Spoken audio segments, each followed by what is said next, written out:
دور میں ایک شخص سے حاکم وقت ناراض ہوا اور اس نے آرڈر دیا کہ اگر تم میری سلطنت سے آج غروب آفتاب سے پہلے نہ نکلے تو تمہیں قتل کر دیا جائے گا. وہ بڑا پریشان. اس وقت کے لوگ جب پریشان ہوتے تھے نا تو پھر ان کو امام اعظم رحمۃ اللہ علیہ نظر آتے تھے. تو امام صاحب کی خدمت میں حاضر ہوا کہ حضرت میں پہنچ نہیں سکتا سرحدوں پر اور آرڈر ہے کہ اگر غروب آفتاب سے پہلے مجھے ملک میں دیکھا گیا تو قتل کر دیا جاؤں گا. فرمایا اچھا تو جا اللہ کے گھر مسجد میں جا کے بیٹھ جا. اس لیے کہ مسجد میں کسی کی حکومت نہیں ہوتی, وہاں فقط اللہ کی حکومت ہوا کرتی ہے. سبحان اللہ. اب جب اس حاکم کو پتہ چلا کہ امام صاحب نے اس کو یہ بتا دیا تو کہنے لگا کہ امام صاحب نے اس کو ایسی بات کہی کہ میں بھی اس کو توڑ نہیں سکتا.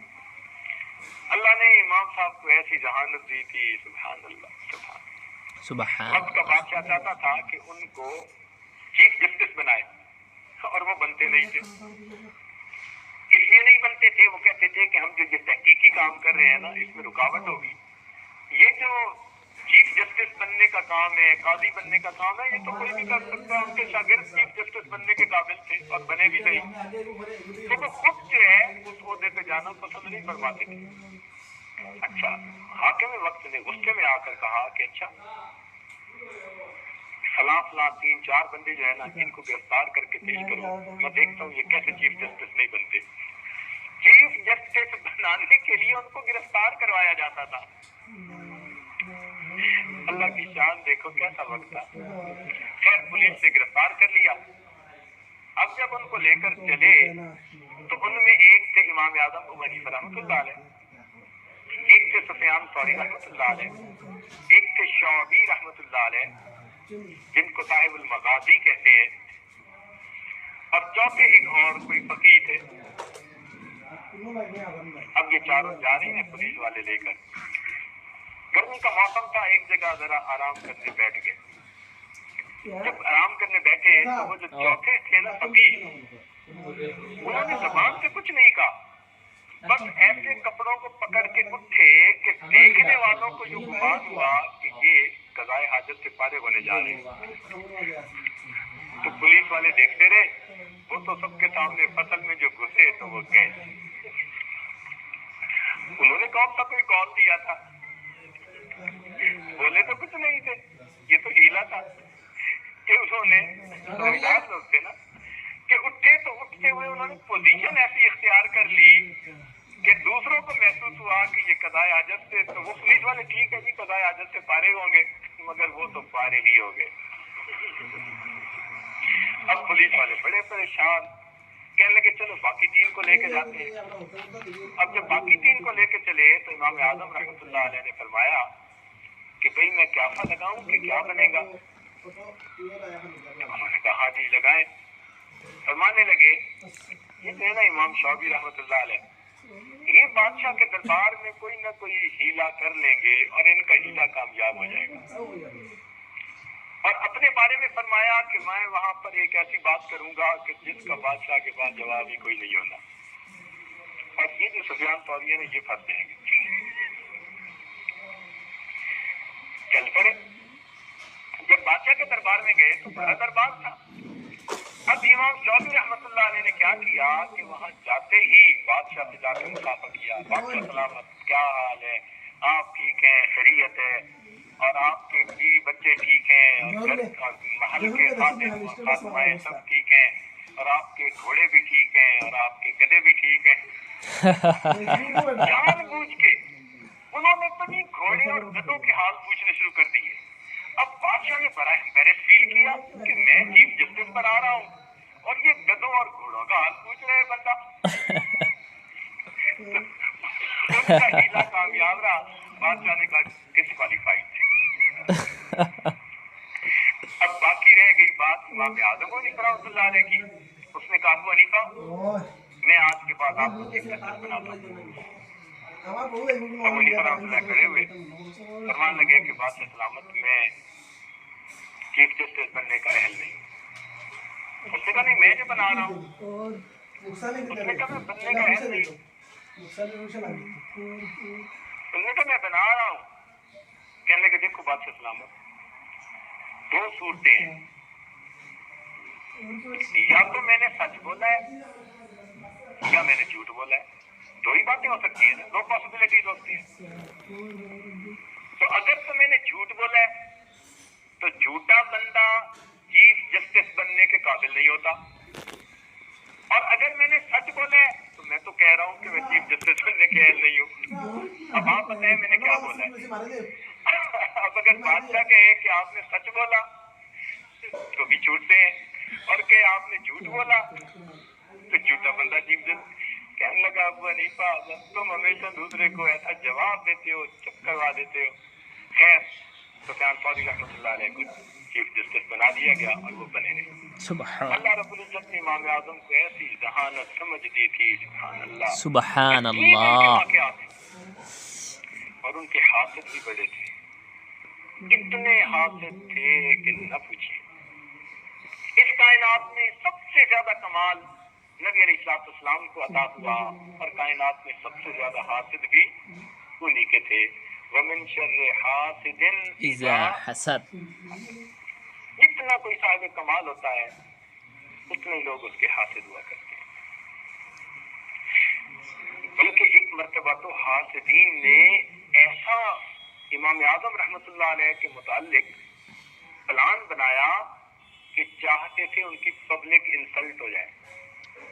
کیا کیا کہ امام صاحب رات کو دیر تک فقہ کے مسائل جو تھے ان میں غور و خوض کرتے رہتے اور پھر واپس آتے. انہوں نے کیا کیا کہ جس راستے پہ آتے تھے وہاں کوئی بیوہ عورت رہتی تھی، جوان العمر تھی مگر بیوہ تھی. اس کو لالچ دیا کہ ہم تمہیں اتنے اتنے پیسے دیں گے، اور امام صاحب رات کو اس وقت واپس لوٹتے ہیں تو کسی ہیلے بہانے سے ان کو گھر ایک دفعہ بلا لیں، باقی ہم انہیں سنبھال لیں گے. اب تنگ دستی فقر و فاقہ ایسی چیز ہے کہ بندہ کفر تک کو قبول کر لیتا ہے. کاذ الفقر ان یکون کفر. اس کو شیطان نے سجا دیا کہ چلو تو بیوہ ہے اور تجھے پیسے مل جائیں گے اور تیری تنگی ختم ہو جائے گی. چنانچہ ایک رات امام اعظم جب جا رہے تھے تو جیسے ہی اس کے گھر کے قریب سے گزرے نا تو عورت تو پہلے سے تیار تھی، اس نے یکدم دروازہ کھولا اور شور مچایا کہ ابو حنیفہ میرا خاوند نہیں، اب میرے گھر میں میرا کوئی بچہ فوت ہو رہا ہے اور آخری وقت ہے اس کا، خدا کے لیے اس کو کچھ کلمے کی تلقین کر دیجیے. اب اس نے کوئی ایسی بات کہی تو ایسے انداز سے کہی کہ امام صاحب یہ ہم سمجھے بھائی گھر بھرا ہے، لوگ موجود ہیں. تو امام صاحب جیسے ہی دروازے کے اندر گئے تو وہ لوگ تو پہلے گھر میں چھپے ہوئے تھے، انہوں نے تو امام صاحب کو پکڑ لیا اور کہا کہ ابو حنیفہ رات کے وقت میں جوان عورت کے ساتھ تنہائی میں، چلو حاکم وقت کو اطلاع پہنچا دی کہ جی یہ تو بڑے فقیہ بنتے ہیں. اور حالت یہ ہے حاکم وقت نے ان کو کہا کہ یہ بڑا کیس ہے، اب میں سو رہا ہوں، صبح دیکھوں گا، تم ایسے کرو کہ ان کو اور اس عورت کو دونوں کو حوالات میں بند کر دو. اب انہوں نے یہ تو نہیں سوچا تھا کہ عورت بھی گرفتار ہو جائے گی، ان کا تو خیال تھا کہ صرف انہی پر بات بنے گی. اب پولیس والوں نے دونوں کو گرفتار کے حوالات میں بند کر دیا. مخالفین کہنے لگے چلو صبح سے ہی. امام اعظم رحمۃ اللہ وضو کے ساتھ تھے، اب کوٹڑی ہے اس میں اندھیرا ہے، امام صاحب نے وہیں اپنا رومال بچھایا اور جیسے پہلے اللہ کی عبادت کرتے تھے اللہ کی عبادت شروع کی.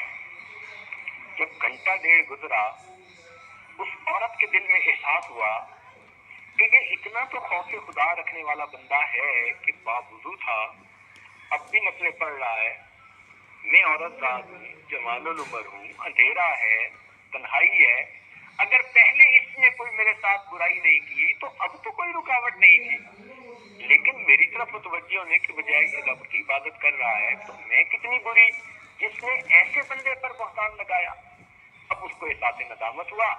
جب آپ نے سلام پھیرا اس نے ہاتھ جوڑ کے معافی مانگی کہ مجھے معاف کر دیں، مجھ سے بہت بڑی غلطی ہوئی اور یہ تو ساری بات حقیقت میں یوں